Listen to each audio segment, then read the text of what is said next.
Okay, Yeshkayach, thank you. I have a short list of pre-submitted questions for the Rav. Bechlolius, I think the Rav covered many of the themes that are going to be expressed in the questions, but of course we could benefit from the pratim. The first question is as follows. Most of us understand that b'zeyas apecha techa lechem, and by and large, most of us are destined to work for the duration of our lives. But there are many people that have mixed or somewhat negative feelings when they begin going to work or over the duration while they're working. What's a helpful and proper mindset for a Ben Torah to keep in mind when he goes to work? Now you know why I gave the first part of the drosha. So the answer is, the right mindset is that that we're going to work is not a mistake, and it's not something that really everyone's supposed to be in yeshiva, but something happened that a few people fell out and they went into. That's not the way the world was built. The Rebbeinu Shalom built the world b'kavana. He knew exactly what he was doing, and since the Chait of Adam Rishon, the Rebbeinu Shalom said, "This is the way of the world." Chazal tell us that in every city there was Asara Batlonim. There was 10 people that the Kehillah supported that they should be able to learn. Today, Baruch Hashem, with this affluence that we have, we're able to have more than Asara Batlonim. But the world doesn't work only, and this is the L'chatchila, this is not the B'diavad. Number one. Number two, the Rebbeinu Shalom has a plan. There's a reason why the Rebbeinu Shalom wants it. And the reason is, one of the reasons, and a big reason is, Torah and mitzvahs was not meant to be something that's theoretical. If I learn in yeshiva, and I learn all about how you're supposed to, this is the Ch'mayin Tchum, Choshe Mishpat. Imagine there would be nobody would be working. Most of Choshe Mishpat wouldn't be Negeya. Why? For women is Negeya. There's no umdum. Nobody's doing any work. So why should you have to have halacha and hilchas umdum? So the answer is that the Torah is supposed to play itself out. Torah was meant to play itself out. The way it plays itself out is by Yidden going to work. And then mekayim the mitzvahs HaTorah. And they bring Torah into fruition in a way that they show that the world works through Torah. If someone would not, I once heard this from my uncle. I know he once said he once read a Roman was in Eretz Yisrael, and he was sending old writings. He wrote back to the people in Rome. He said, "I found an interesting nation." He says they work only 6 days out of the 7 days of the week. Like, we're used to this. The world works. That you can work only 6 days. You know who taught the world this? We taught the world this. This that the world today has a concept that you cannot work all 7 days of the week is we taught the world. It's a mishugas. For a person who never had a Torah, what? Why don't you work 7 days of the week? What is this? Well, what's Pshat 1 day?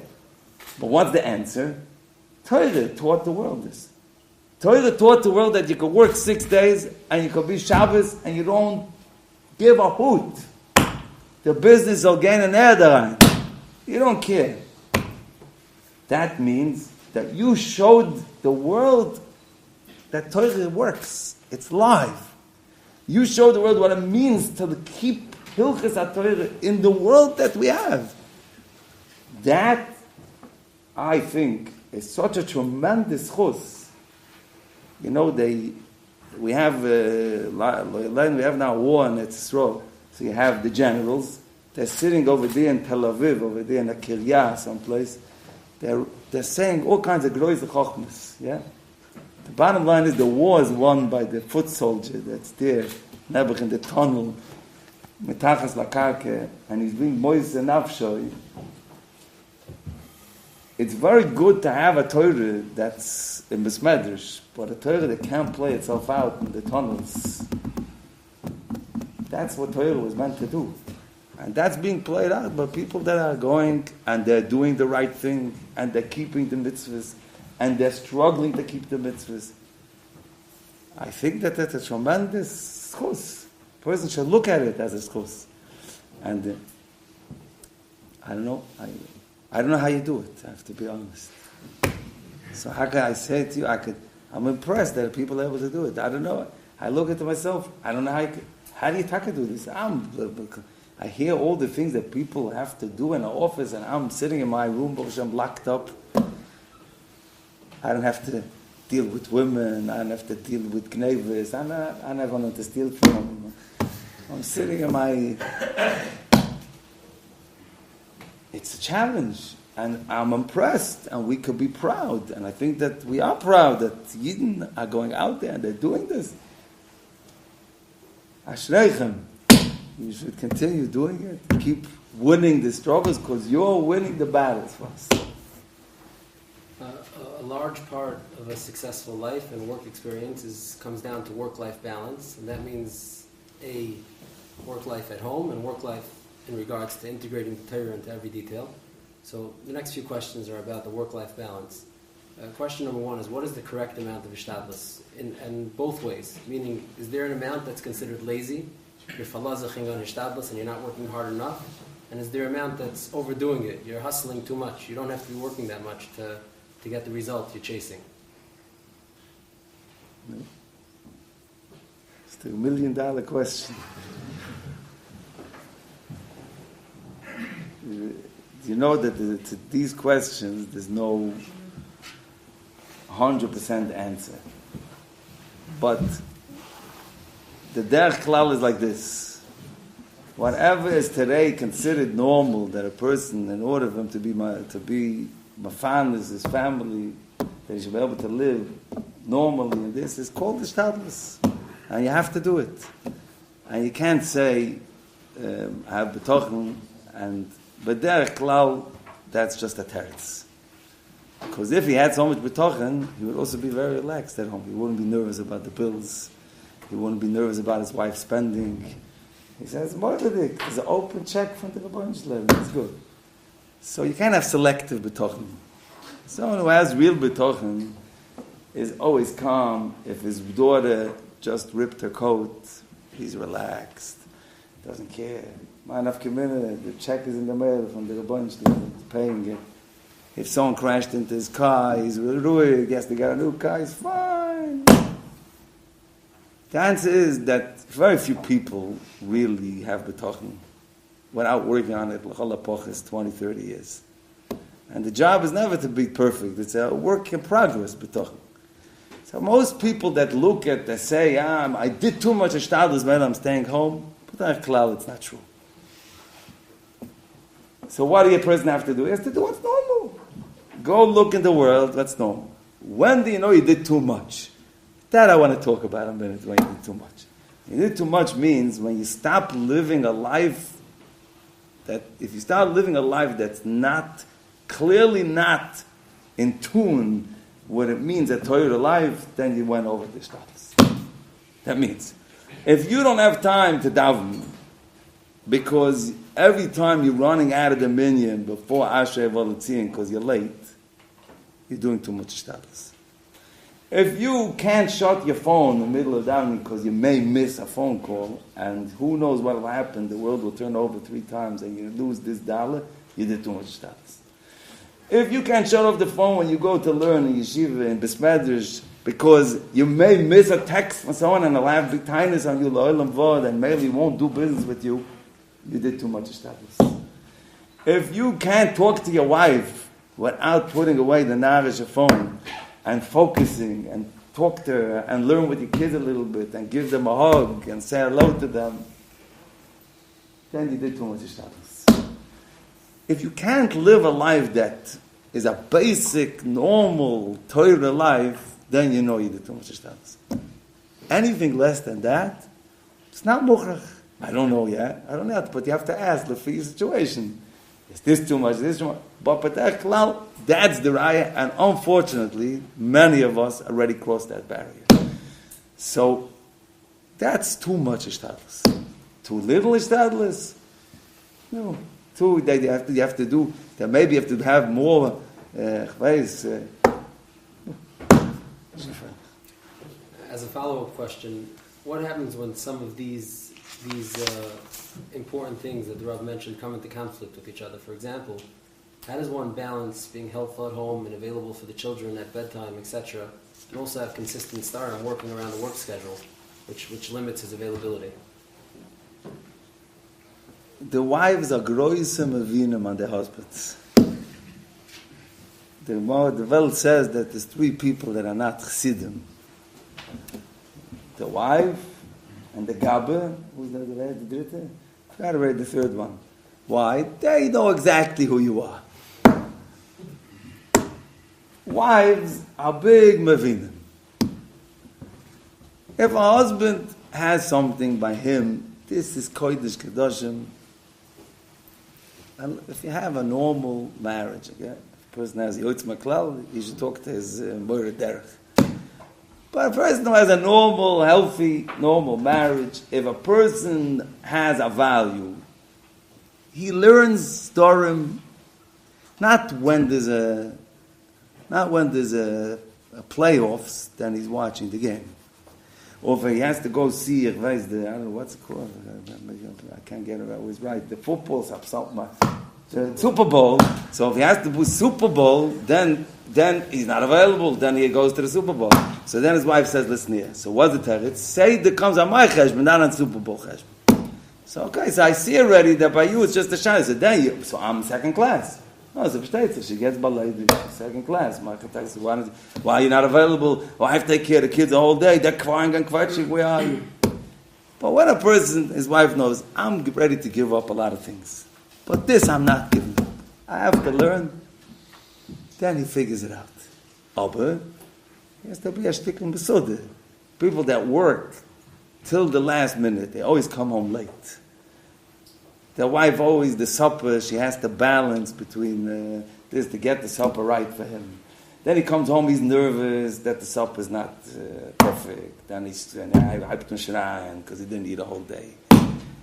Then nothing works. You have to be masud. If you have a time when you come home, so now you know when the shtadlus was too much.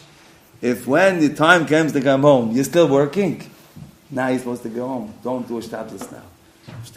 Once in a while, there's a yoitzim and a klal. But you're home, you get home at 6 o'clock, you'll be home, you're home at 6 o'clock. Then you have time to talk to your wife, there's time for this, and you have time to go learn also. That's my answer. We all understand that Chazal's admonition of Ein Apitropos La'arayis rings as true in 2024 as it ever did. More. What are some gedarim, advice, personal experience from dealing with similar circumstances that the Rav could give us in regards to this hanhagas regarding this in the office? The first thing is that everyone should subscribe to the email of the Eil. There's an email they send out. It's a very good organization. Find out about it. They send out emails every day, a halacha and gdorim in the workplace. It's such a moiridige thing. Sign up to it, and you'll see proti as they go into they thought out all these things. To sit here and give all the things is not shaykh. But as a klal, any interaction with men and women in an office place has to be professional. Professional means, I call it PSS, polite, short, and sweet. What does it mean? Not emotional, not any way friendly, professional. Kovadik, professional, derecheretzdik. That's where it starts, that's where it ends. Of course, if you have a person as a saint, says good morning, like a mensch, says good morning. Menschlich, fine. Don't ask her where she went, don't ask her what she did. Not your business. Keep it professional. You send an email to a lady, professional. No emojis, no with thumbs up, one eye closed. What is this? You send a lady such a thing? Sugar. People are... It became so... I'll tell you a story happened to me. I had a Yid. He sent me a contract. I should look it over. Sure. So I looked it over, and Agav, it was Pashut grammatically, it was Pashut not correct. So I fixed it. Taught him some grammar. So he sends me back an email that says, I'm looking for a secretary. What's that? He doesn't think. These people don't think. It becomes automatic, a response that's off. People send emails that are off. They send things that are off because they're Pashut, they don't. He didn't mean bad. This became, I get from people. I'm going to say, I get emojis from people. They send me a thumbs up. Yeah, you mind. I'm a little kid. You're dealing with a lady, send her with their cheretz, covered, as you would send a fremde lady in the Gweiswas in Boiberik. Professional, respectful, always respectful, but they're covered, but bechlal no emotional connection. And if you're worried that they're going to most of them appreciate it. The ones that are healthy appreciate it. If you have one that complains too much, something's wrong in that house. And you're not there to replace it. Be professional, derech, and that's it. Moving on to more of a halacha question. What is expected from Meiser, from a person who's working and needs his income to pay his regular monthly bills? Is there any reason, either for halacha or for hashkafa, like Aser b'shvil shetis Aser or Aser skula, to push himself, or what's his chiyuvim in this regard? Only his potem and amaisris. He can't pay his own responsibilities. He's potem and amaiser. If he gives maiser and then he makes his wife's life difficult, and this kam mitzvah, he's doing aveir. If he has choivis and he doesn't pay it because he has to give maiser, he's a bal aveir. The guy who he owes money has to never pay his maiser. You owe somebody money, pay him money. You're going to create bills that you can't pay, and then you're going to say, I give maiser. Doesn't just come mitzvah, that's aveir. If a person could push himself to live a little simpler and this, and not to splurge and find a way to give ma'aseh, that's an exemplary life. That's really the mokum for every person to become a little better. But if he can't, and it makes the whole house becomes, he shouldn't give ma'aseh. Are you going to tell me aseh b'shil shetisaseh? True. It's taka emes. He doesn't have aseh b'shil, but there's a lot of other mitzvahs. But a person should try as much as he can, and stam. It's a da'azach that we all need chizuk. We have a lifestyle today that's, I don't know, out of the sky. I say that one of the rayas that Torah's min hashamayim is Lakewood. Why? I said because the national average is that there's about 10% of the population makes $100,000 or more. I rise, Torah's min hashamayim, that Lakewood, now one person can make less than $100,000 and live. So must be, I know there must be a bonus level. I don't know how it works. But we have lifestyles that are out of the thing. But unfortunately, some of it is not always correctable. It's not one person. There's a family. There's a what. So it has to be done with seichel. But if we could, then we'll be able to be mekan, the mitzvahs will be ma'aseh, and then we'll be asej and b'shlush etzah. I'll give you another zach. If you learn how to be with some to me money, it's also a school for becoming a oishim. I meet people that make $400,000 and they don't have any money. So he says, what do you mean? It's not enough money. Tell him, I don't know. I make a lot less than $400,000 and Baruch Hashem, I don't have any choivis. So what's the teretz? You have to live my lifestyle a little bit. Which I do. I can't change the world. They say, Rob, you could be a vep. I can't be. I say, there's definitely social pressures, there's problems. I don't know if I have all the solutions, but if we could do a little better, we could be able to give mice. We should try. A delicate situation that could arise. If somebody works as a bookkeeper and sees that his boss is doing things that are not yashrus with investors' money, What is his achrayus? What's his responsibility? Keeping in mind that opening his mouth may cost him his job. Unfortunately, I get these questions. Happens. But that klal, if the boss can't perform these things without him, and he needs him to help him to perform it, otherwise he wouldn't be able to do it, he has to quit his job. There's no choice. Usually the boss can't govern an honor.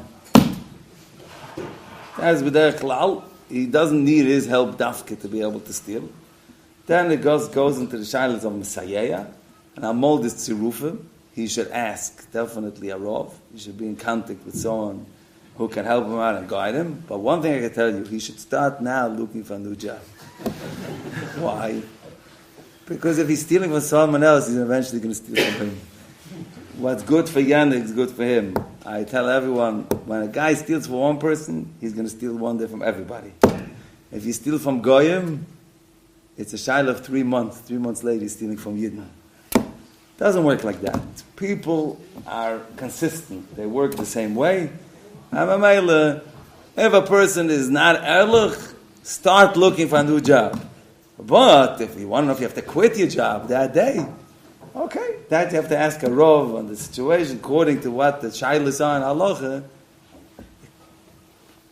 But it's definitely, if you know that somebody is doing it and there's a way to help to stop it, you should reach out to a Rav to see if there's a way, maybe somehow can help to stop it. Not so easy. Another Chesed Mishpah question that I believe maybe even the Rav addressed relatively recently. Is there anything wrong with asking a vendor for a kickback? And can you ask a vendor to charge more in order to receive a bigger kickback? I know they quoted me wrong, I think. So we have a chance to set the record straight. So let's well, this story is pashut.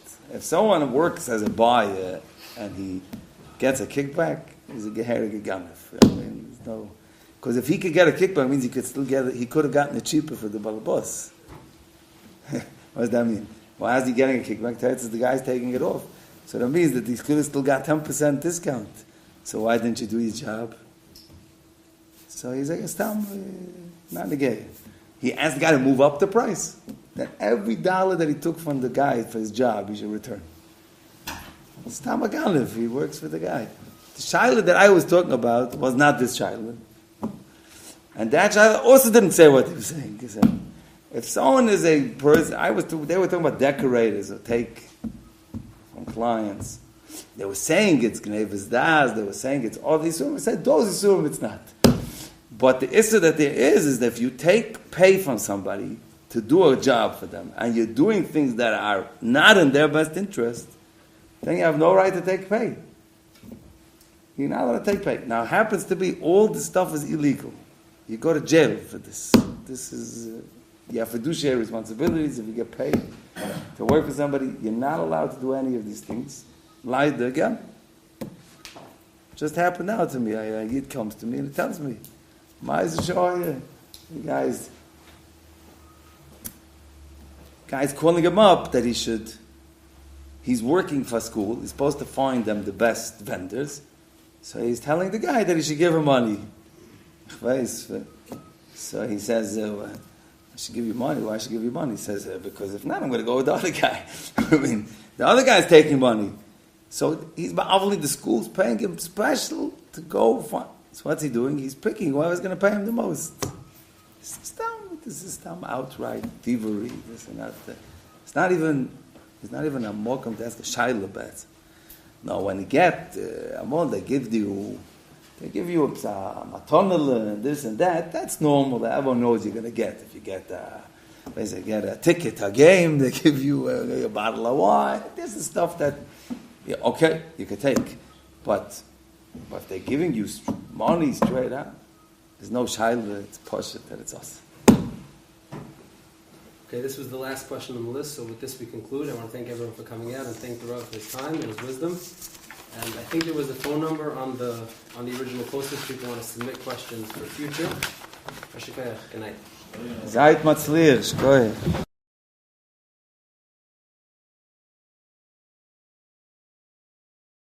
You've just experienced another Torah class brought to you by TorahAnytime.com.